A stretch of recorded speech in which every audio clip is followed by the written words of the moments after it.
Hi, good morning. So, while mag-makeup ko kay padung ko sa trabaho, mag-reality talk sa ta. So, just recently, or just this week ba, last week, 1 week na ago, may a friend of mine passed away. A 45-year-old mother, 45-year-old mother passed away. A very close friend of mine, siguro very close, pero someone I look up to, a mentor for me, since sa akong work before, mentor man siya kay senior man siya nako. Then I came up to this sad realization na life is too short. Dili importante ang kwarta, ang mga balay, ang mga butang. What matters is the quality of time you have with your family, the happiness that you can give, the memories that you will create, that they will be able to remember. Every time na ay mga ngani nga panghitabo nga mahitabo sa mga kaila or ako mga close nga kaila, sorry hagatan ako sa amin. Kailakon ko. Every time man mga news about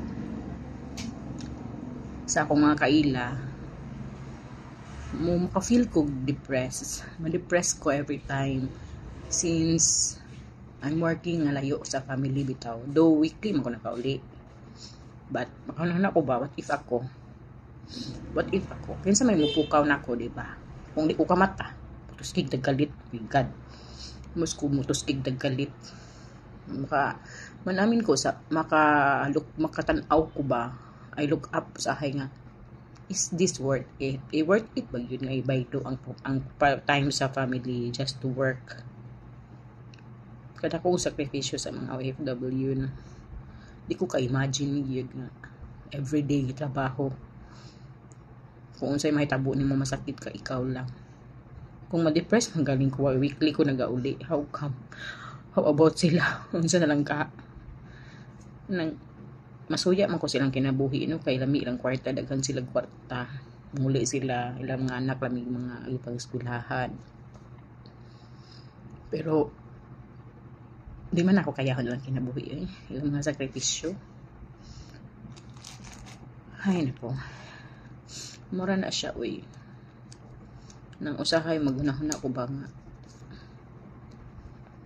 Lami man siya ditong kauban ng pamilya. Di man nakabayaran.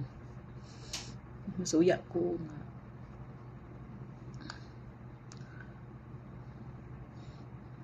Usahay, magunahon na po ko ba. Buhay man ganing ang badyaw, no? Nga magsigirag pangayo sa karsada, no? Kita pa ba? Ako pa ba? Kaon man kong tangkong. Kaon tangkong. Kaon utan. Blame ako mga anak din ngaon. Kaon kong buwan. Kaon kong ginamos. Ang tambuhi na eh. Willing man ko give up ng mga unsang sudan diha. Mara mong tangkong ko kadadlaw. Nalay asin, suka, tuyo. Panakot.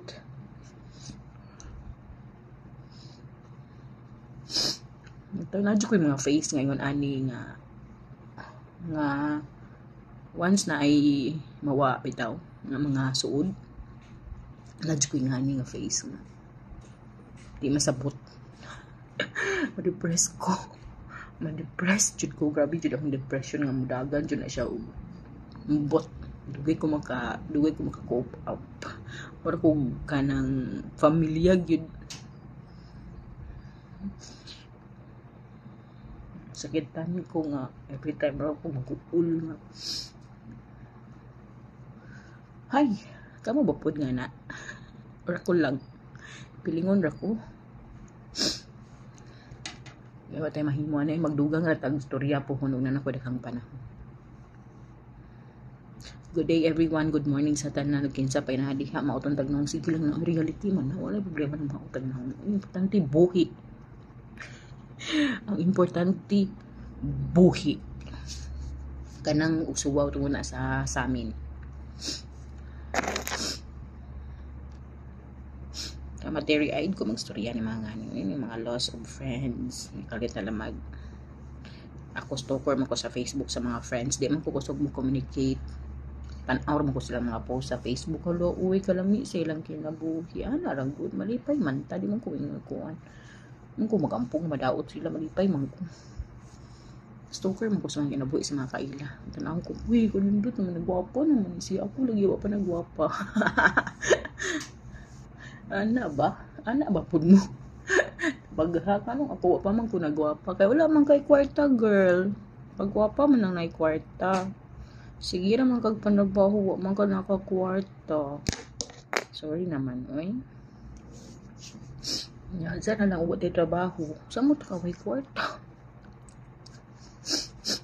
Hay nako. Mara good po to siya. Realization, girl. Realization. Importante, buhi. Di tama. Mga lagi. Dabato na lang gud nga. Kinabuhi. Di man ta. Powerful. Nga. Pwede pa lang nato hangiun si Papa Jesus. Papa Jesus. Buhi asikuan. Pwede pa lang gud. Napatay power ngayon anak. Mohunghung. So, lang is, wherever you are, go happily, and we will move on.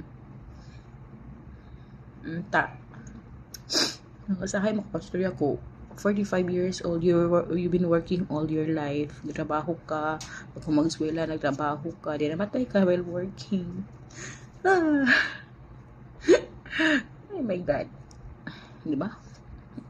Very sad. Wala to. Bye.